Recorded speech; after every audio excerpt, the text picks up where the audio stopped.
जब सरकार गरीब के साथ खड़ी हो तो हर सुबह में जगती है एक नई उम्मीद, एक नया भरोसा। हमने गरीबों के उत्थान के लिए न केवल योजनाएं चलाई, बल्कि यह भी सुनिश्चित किया है कि वे धरातल पर उतरें। अब गरीब परिवारों को अपनी बेटियों की शादी की चिंता नहीं करनी पड़ती है। उन्हें मुख्यमंत्री विवाह सगन योजना के तहत 71,000 रुपए तक सुगन राशि दी जा रही है। गरीब महिलाओं को रसोई के धुएं और महंगाई से राहत देने के लिए हम हर महीने केवल 500 रुपए में गैस सिलेंडर दे रहे हैं।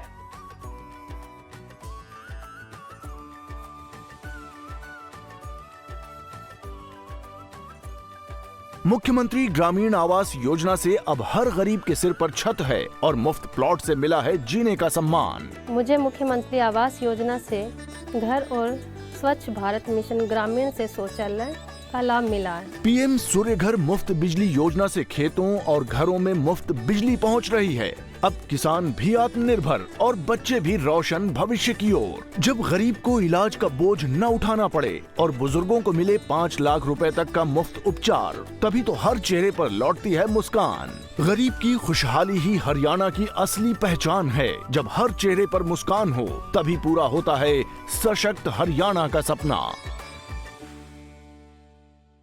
भाइयों बहनों, आज टिहरी क्षेत्र के समग्र विकास के लिए अनेक योजनाओं पर काम चल रहा है।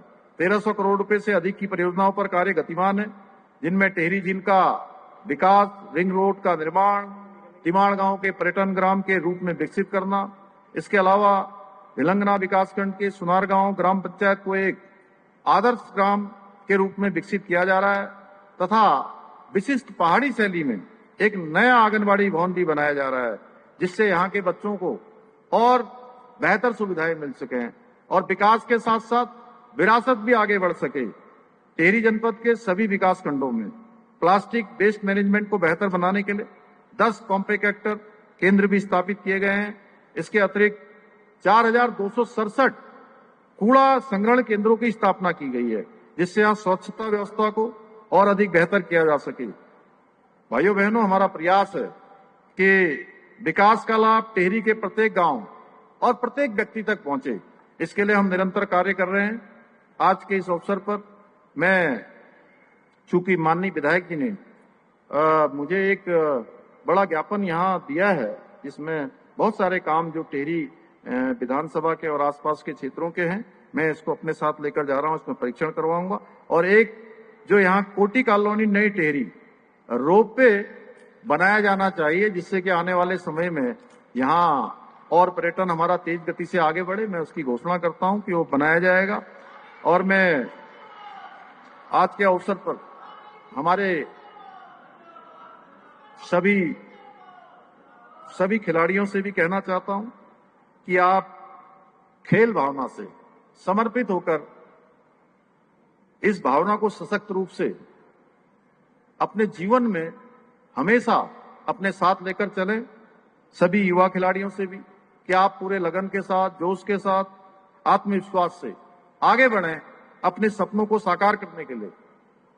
सदैव आप परिश्रम करें, मेहनत करें और आपके सपनों को पंख देने के लिए, उनको धरातल पर उतारने के लिए, आपके संकल्पों को सिद्धि तक पहुंचाने के लिए हमारी सरकार सदैव आपके साथ खड़ी है। आपके हर कदम पर सरकार आपके साथ खड़ी है। मुझे पूरा विश्वास है कि आने वाले समय में हमारे इन क्षेत्रों से भी आप राष्ट्रीय और अंतर्राष्ट्रीय मंचों पर भारत का नाम और हमारे राज्य का नाम अवश्य रोशन करेंगे।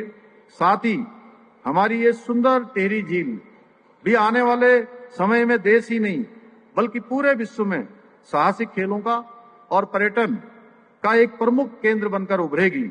इन्हीं शुभकामनाओं के साथ आप सभी का पुनः एक बार आभार व्यक्त करते हुए, और ये 2021 के बाद ये टिहरी लेक महोत्सव फिर से प्रारंभ हुआ है।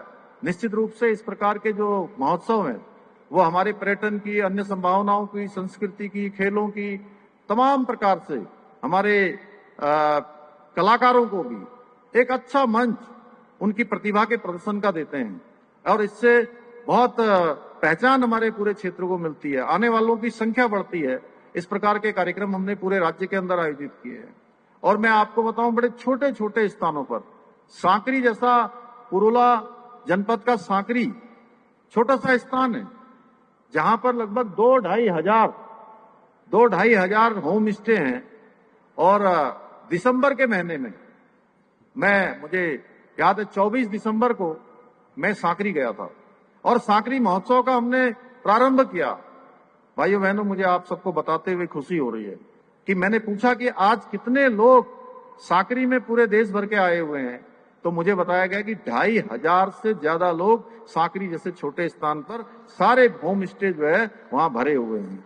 तो इसी प्रकार से हर स्थान पर आने वालों की संख्या बढ़ रही है। अभी मैं कुछ ही दिन पहले नयार घाटी में नयार महोत्सव हुआ, माणा क्षेत्र में सुदूरवर्ती क्षेत्र में माणा महोत्सव हो रहा है, मुंशियारी में महोत्सव हो रहा है, नैनीताल में नैनीताल विंटर कार्निवल हो रहा है। सब स्थानों पर आज बड़े जोर शोर से अनेक महोत्सवों का आयोजन किया जा रहा है।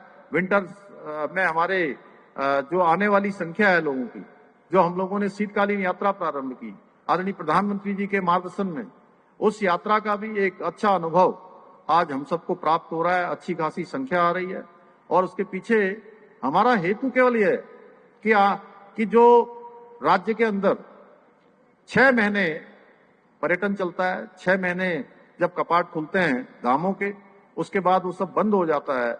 हमारा प्रयास है कि आने वाले समय में सतत रूप से, अनवरत रूप से 12 महीने ये पर्यटन सुनिश्चित हो, लोगों का कारोबार चले, और इस दिशा में हमारा प्रयास हो रहा है। आप सबके आशीर्वाद से, आप सबके सहयोग से निश्चित रूप से ये काम हमारा आगे बढ़ा है और आगे और तेज गति से बढ़ेगा और विस्तार रूप लेगा। अब 4 धाम यात्रा प्रारंभ होने वाली है, उसकी सभी तैयारियां हमारी लगभग अंतिम चरण में। सभी स्टेक होल्डर से हम बात कर रहे हैं। इस वर्ष हरिद्वार में कुंभ मेला भी आयोजन होने वाला है 2027 के जनवरी माह में, उसकी तैयारी भी कर रहे हैं। नंदा राजजात भी होनी है, उसकी भी तैयारियां हो रही हैं। सभी तरह से सभी प्रकार की तैयारियों को हम आगे बढ़ा रहे हैं। मैं एक बार फिर से आप सभी का आभार व्यक्त करते हुए और आयोजकों को और पूरे जनपद वासियों को बहुत शुभकामनाएं देते हुए अपनी बात समाप्त करता हूं। धन्यवाद।